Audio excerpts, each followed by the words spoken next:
Gentlemen, I would like to dub this episode Philosophy. Welcome back, dear viewers, to another Scorn video brought to you by your creepy Uncle Phil. And now, interestingly enough, my stepsister is actually having a baby, which means I can now officially hold that mantlet of a creepy uncle. However, we should get into the meat of what I want to talk about today. Now, Scorn is a game that we could consider artistic, and art, as I'm sure many of you all know, is the expression of the human condition. Something that comes from deep within our minds, from our psyches, that can be expressed through many mediums such as art, paintings, or let's say films, TV shows, or even video games from time to time.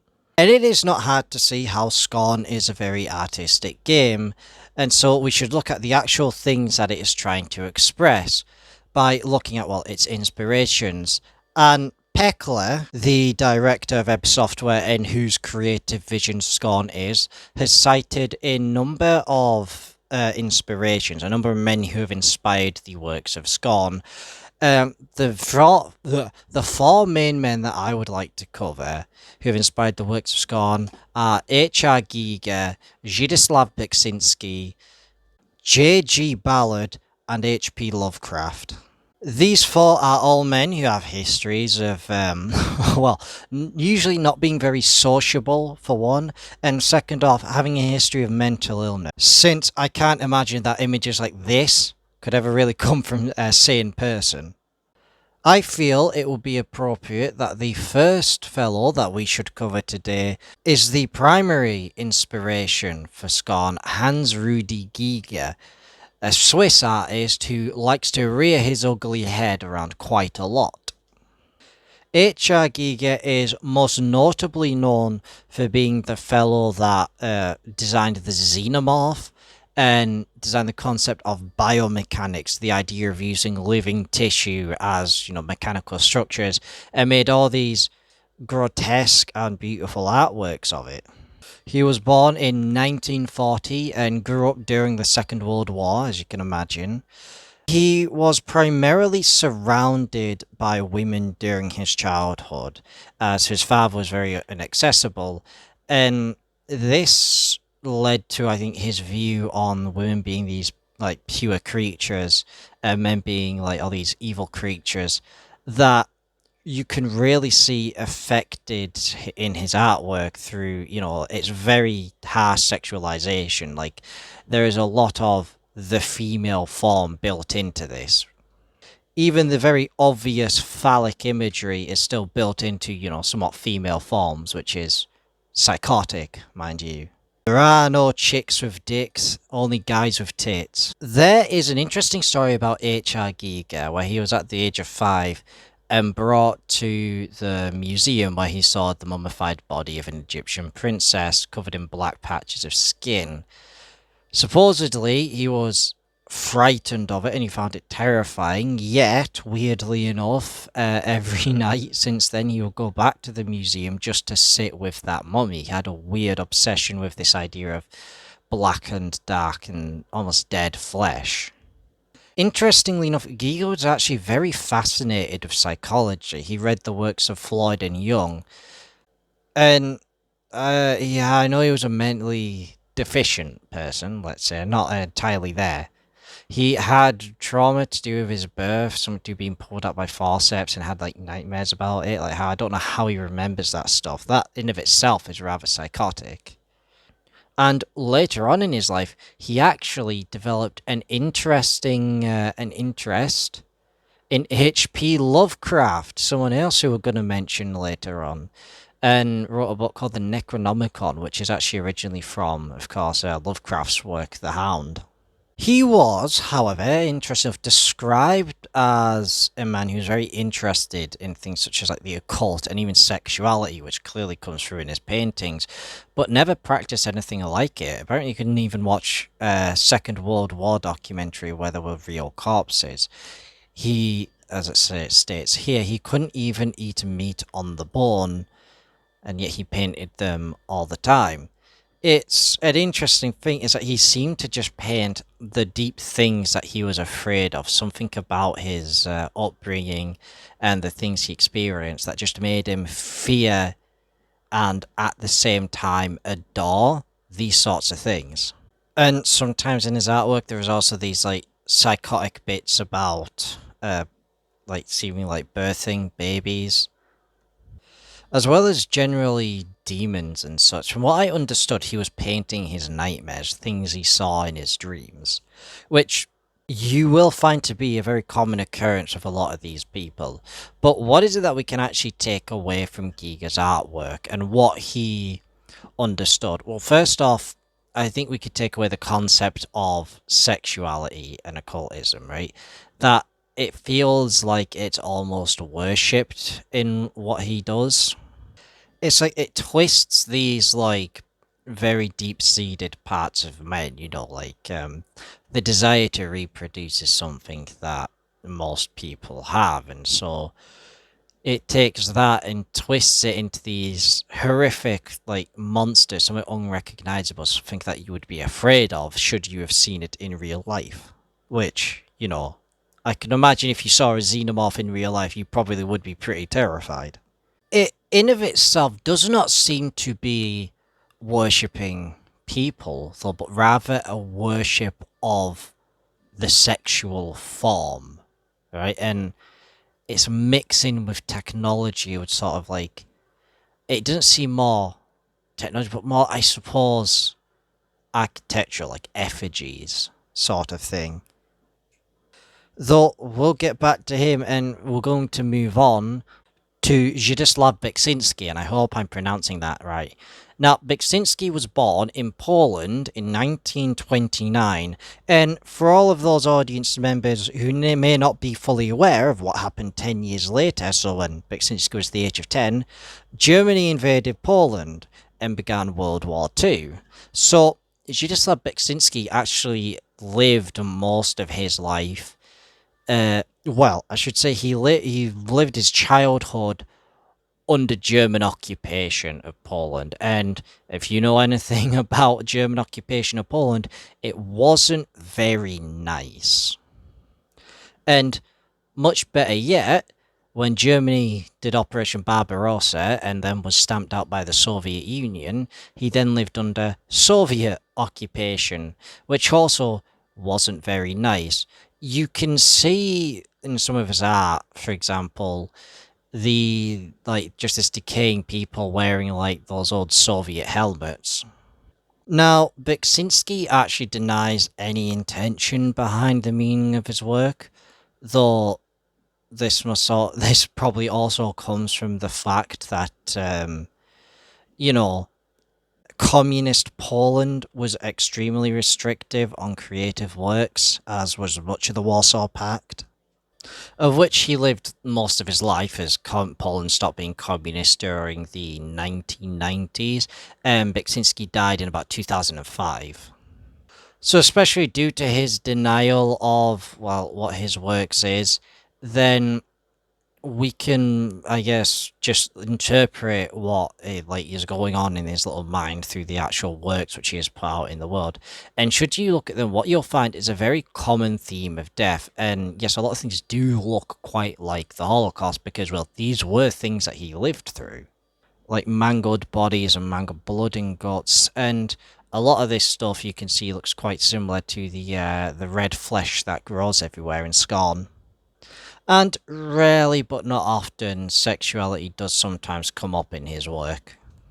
But generally speaking, everything Beksinski makes is very, well, apart from being very dystopian, it's extremely surrealistic. Like things that you understand couldn't possibly exist, things that boggle the mind.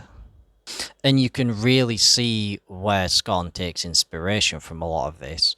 Like its architecture technology is very similar to Giga, but there's a lot of the way in which it's done that makes it look like Beksinski. The artistic style of Scorn takes these two artists and amalgamates them together, interestingly enough.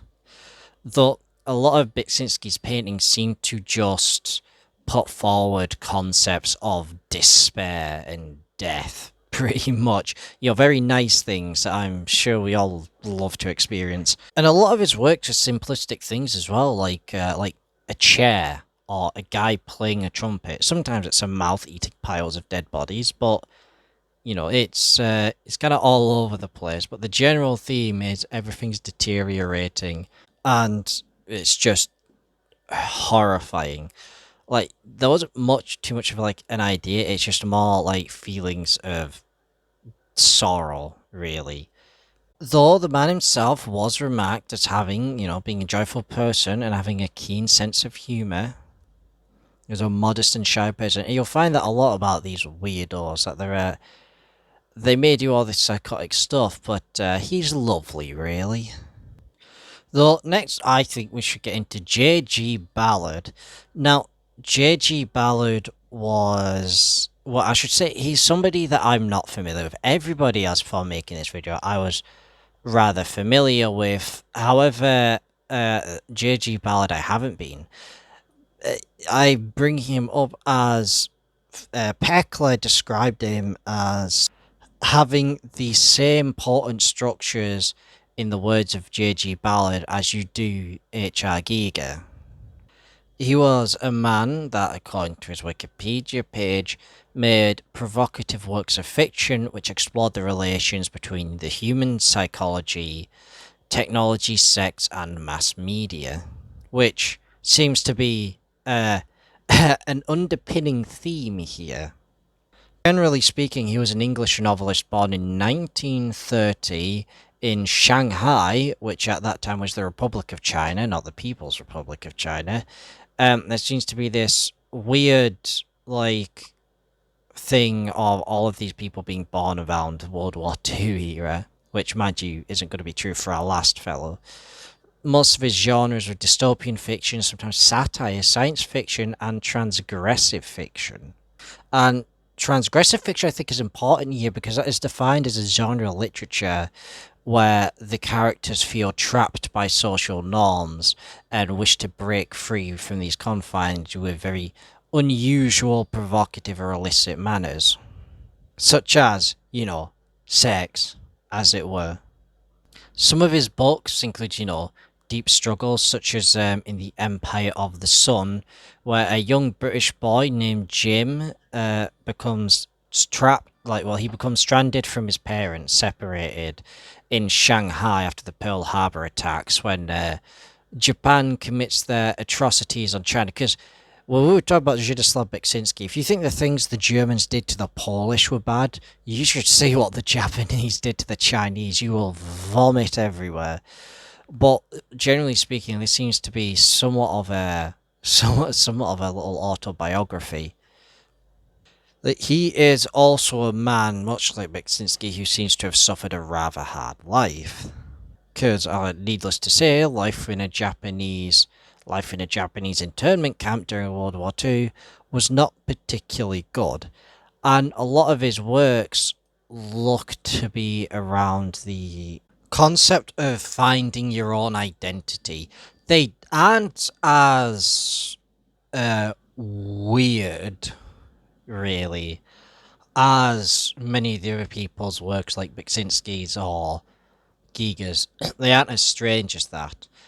However, he did have an interesting sense of humour. And, interestingly enough, it turns out he was actually the forefather of cyberpunk. Not that cyberpunk, interesting, just the style, the design of it.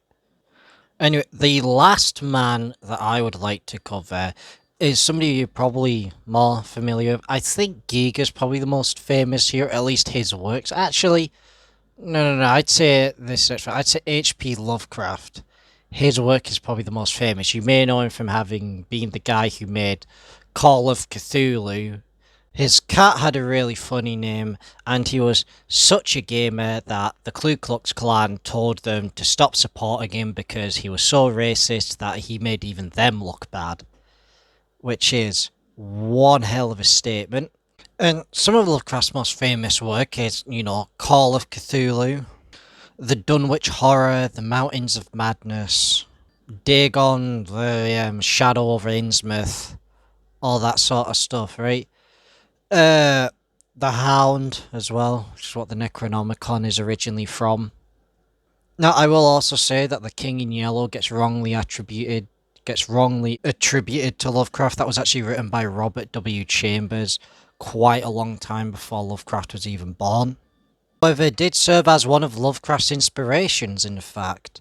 Now, what Lovecraft primarily wrote about was the concept of being insignificant in the face of the universe, and he pathologized this through these giant, like, monsters, these deities, things like, Cthulhu, which apparently the actual pronunciation of which is actually beyond man to actually speak, but also Dagon, Azathoth, all these great eldritch creatures. It was very much inspired by mysticism and, in many ways, paganism. Lovecraft, in many ways, was the progenitor, or I guess the guy who popularized cosmic horror, the idea that there are these monsters from the blackest regions of the abyss beyond our very understanding. And in fact, much of Lovecraft's work is actually designed to be that of the impossible, that which most people consider far beyond the realms of possibility or reality. Though I wouldn't go as far to say that Scorn is Lovecraftian, as Lovecraft's works is more about the what lurks just behind the facade of normality, that we might be able to go back to this blissful ignorance of our day-to-day life without the realization that greater eldritch monsters, are just beyond our peripheral vision. While Scorn goes right into the fucked up, horrifying abominations.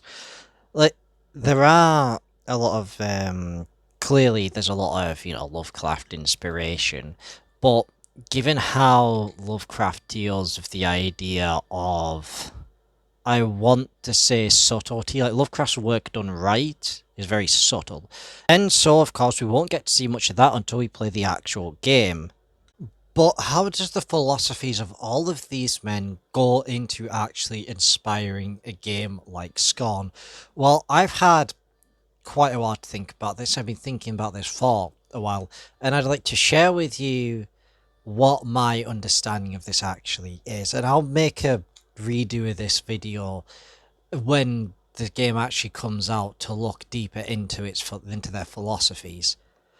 So the actual bedrock of this society seemingly is one that does not value life. It is one that has given up on all concepts that we would consider human, like empathy. Rather, things are just tools for a greater unseen purpose. What that purpose is, we don't know, and we are, I'm sure, going to find out in the game. Though they do seem to worship cardinal pleasures, such as, sex, for example. There is a lot of sexualization in Scorn, there's a lot of sexual effigies in it. It feels almost like they lost the humanity. Like, I know they're meant to be, well, are they meant to be aliens? We don't know yet, but like losing the sort of aspects that you would consider human, like empathy, and instead being replaced by very cardinal animalistic desires, which could be linked into how their society actually collapsed, why it all fell apart, and why their society seemingly is built up upon suffering. The entire thing is just suffering condensed down. Now, these things aren't humans, definitely not humans like you or I. They are very abstracted from that concept. They are more just pathetic creatures that, like, seemingly they are dying for a cause, but to them they have no real purpose. Like, they themselves as an individual are not a valued thing. It's a very collectivist society in which there is no regard for what the individual wants, there's only regard for what the greater collective, the greater being as a whole desires. And we don't know what this, like, if there even is like an upper caste, or even if there is a caste system of Scorn. It might just be that all these living things, as I said in my other theory video, the facility itself might be alive. It might be a living being that is creating all of these people to effectively just keep itself alive. Though that would then bring in the questions as to why all of the sexual imagery exists, because, if the facility itself probably wouldn't be interested in that sort of thing, it would be more what the low-life people, the little denizens, I would actually be interested in. Unless maybe the facility uses this as a method to keep all of its underlings and workers under wraps, and uses it to make sure they're doing as they're told, kind of like a sort of Brave New World type situation. But what you can really tell is that long-term human desires for personal benefit, such as family or freedom, all that sort of thing, seem to be completely expunged and replaced with short-term hedonistic goals, just sexual pleasures. And in the absence of this society where everything has decayed and brought itself to destruction, you can really see the concepts of a struggle for identity now coming in. It feels like the game is more going to be about Scorn Guy trying to break away from, he's woken up and he's trying to break away from the degeneracies which caused this horrific society to form and collapse in the first place, which is my theory on what the general plot of the game is going to be. He's sort of searching for himself kind of thing. The Scar guy he works for, he doesn't know what it is. He's just a little worker fella who's been, woken up from his slumber when everything's destroyed. Now, removed from this collectivist society, he is now an individual who has to search things for himself. And the concept of things being collectivized, I think, reinforces my idea that there is somewhat of a hive mind going on here. There is somewhat of a somber attitude of Scorn. It doesn't necessarily treat everything you're seeing as directly evil, more that it simply exists. This is just what things are, and we can't change that. The best word I think that could be used to describe Scorn, if we had to describe it in one word, very simply, is melancholy. I don't particularly find it scary, nor do I think it's supposed to be. It's just supposed to be weird and sad as you're watching, effectively, or while playing as this man who lived in, well, what we would not consider a good society, and yet is now thrust out into the decaying remnants of it, now having to fight for himself, find who he is as an individual. The promotional image for one of their trailers, which is this, which you've seen in my thumbnails before, is a very apt image for it. It's very good to express the emotions that this game tries to put forward. It is just Scorn Guy huddled up, sulking. It is one of the reasons as to why I don't like all those YouTubers, all those hype YouTubers like Ali or 8-Bit Ryan who played this, when they play it, because now, if you know me, I hate YouTube hype culture anyway, but it's all oh god guys, look at this, isn't this so interesting? And it feels like I'm not saying they can't play the game, of course, and broadcast it out there. It's within their right to do so. However, I think it is just that people aren't going to look past just the weird imagery of it, just the grossness of it. That's just what they're going to focus on, rather than actually taking a deeper look at the very human messages that the game actually, takes on.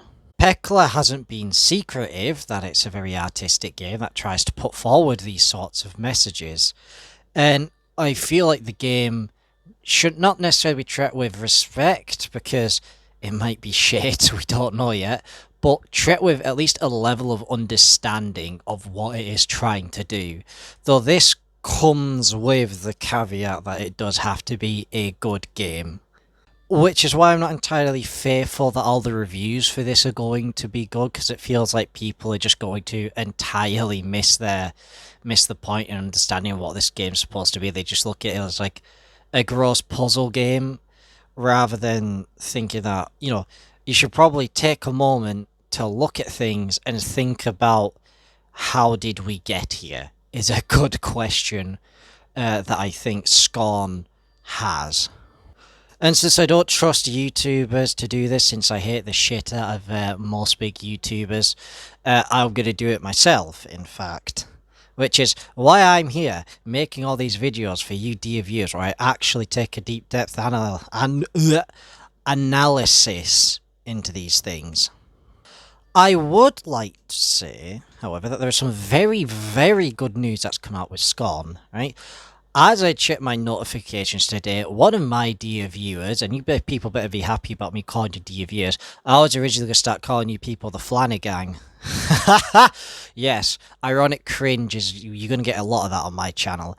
Anyway, that aside, one of my dear viewers told me to look at the Software YouTube channel, of which I did, and lo and behold, they actually have moved the date of when Scorn will be released to the 14th of October rather than the 21st, so a week earlier.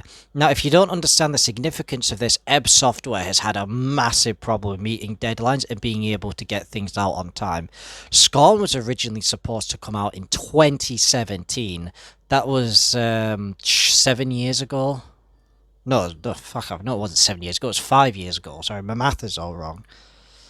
But it's very exciting that we will actually be able to get playing it a week early on October the 14th, Friday, which is so unfortunate that that was one day off it being Friday the 13th. If this game were to come out on Friday the 13th, I think that would just be perfect for this type of thing. And so, about on Friday, the 14th of October, I will be streaming Scorn on my Twitch, which is just the same name as my YouTube channel, because I really only use my Twitch to get footage for my YouTube channel of games. And should you wish to join me looking at Scorn, then I will probably start sometime around 4 PM, 5 PM GMT, and begin just play it for a few hours and see where we end up. So, if you liked my analysis of it, then be sure to check out my actual playthrough of the game when it comes out. And if you missed the stream, then don't worry, because I'll be uploading it to my YouTube channel after that. Although, dear viewers, there's one last request that I have before I finish this video. So, with Scorn coming out so soon, there'll be one more video that I make before Scorn actually comes out. And the last video that I want to make is actually the community theories, what, your theories are on this. Because I've noticed people posting in my comment section. Yes, I do.